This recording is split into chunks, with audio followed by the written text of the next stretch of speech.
Welcome to Mel Bolton Associates How to Make a Great Product podcast, where we explore best practices for taking great ideas from napkin sketches to mass production. In this series, we will show you how to take a product from ideation to production. Today, we will be discussing the testing phase of product development for the radiation-free Bluetooth headset we are developing. I'm Stacy Alatsis, Vice President of Public Relations for Mel Bolton Associates. I have with me today Jay Tynan, President of Mel Bolton Associates, and Rob Fleck, a member of the Board of Directors. Rob has been working on some preliminary testing of our headsets and some materials that would help to block the radiation. And so, Rob, did you want to talk a little bit about the results you got? Sure. So what I did is just some really basic tests so that we could say, before we start committing a true development team to it, we know these things work because we've read scientific papers on it. That's how I started. And now I can demonstrate that they can work.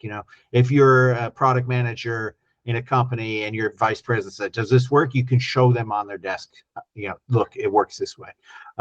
Or if we're presenting to a client who wants to go to the next step, before we invest all the money in engineering, we say, look, this has promise. Here's the scientific papers, and here is an example of that in real time here in front of you.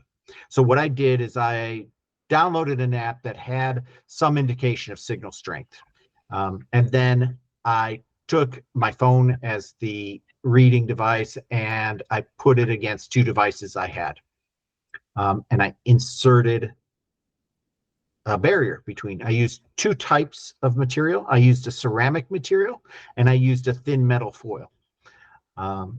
With the ceramic material, I was able to witness the signal strength dropping by half by just putting that ceramic material between. It's pretty porous too, wasn't it, Rob? I'm sorry. It was porous.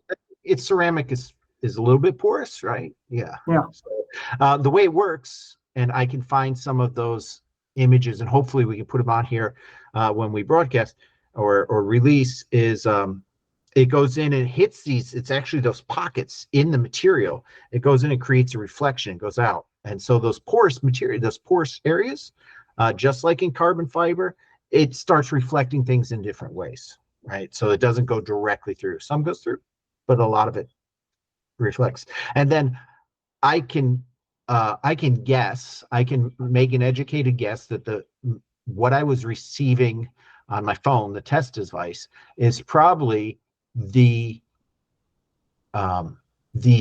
transmission that went across the room, bounced off the wall, and came back. So what we did there by inserting the barrier is we made the path from the transmission to the receiver go the long way, which is what we do, what we want to do for this. If you remember what Dr. Goodwin said with Alara, there are three principles: time, distance, shielding.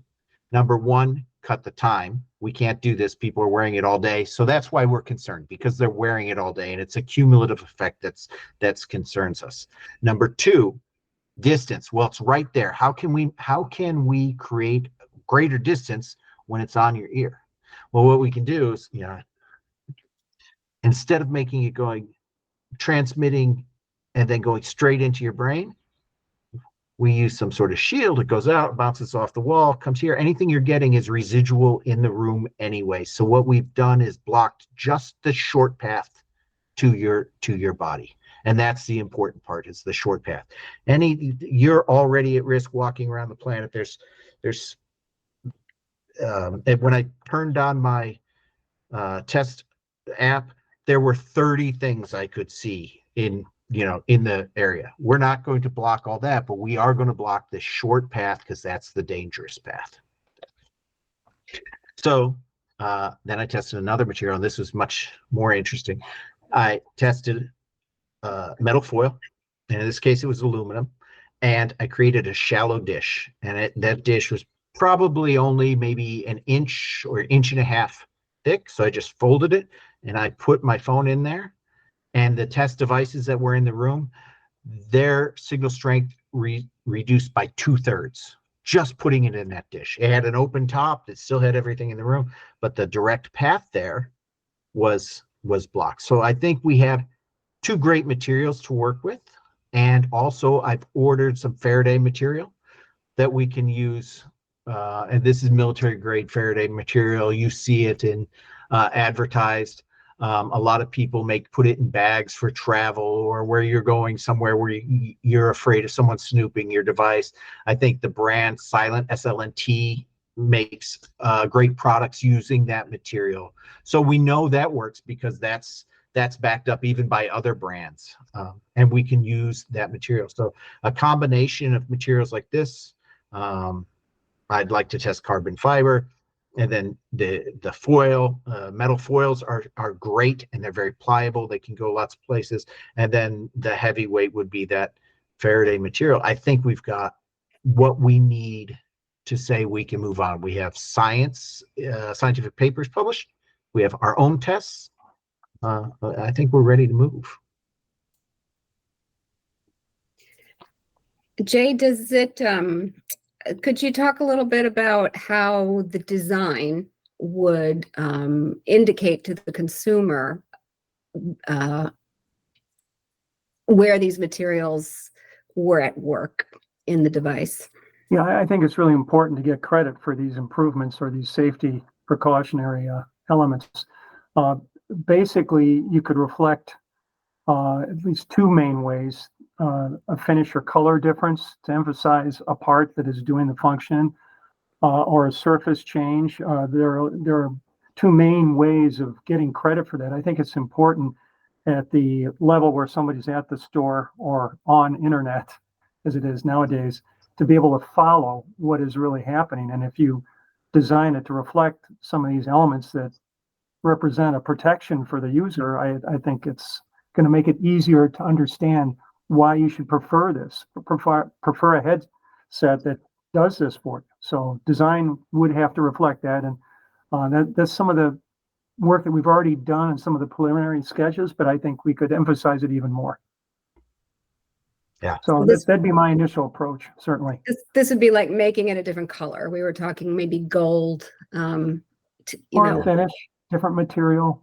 Okay. Yeah, and then a surface change maybe. Yeah, and I'm just already envisioning packaging design, a diagram reflecting or an exploded view to really show people what this is all about. Right.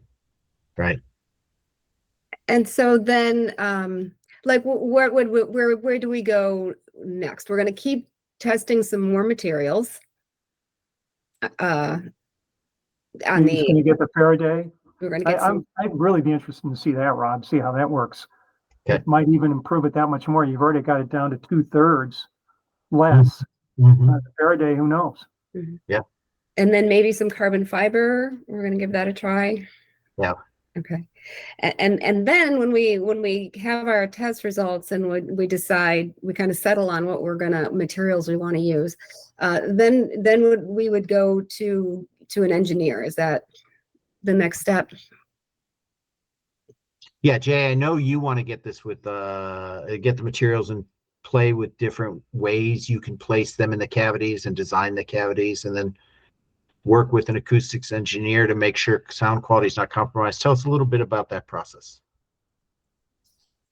And the material might determine how big the barrier is too, depending on how effective it is. Might have to go bigger if it's less effective, but we'll have to see.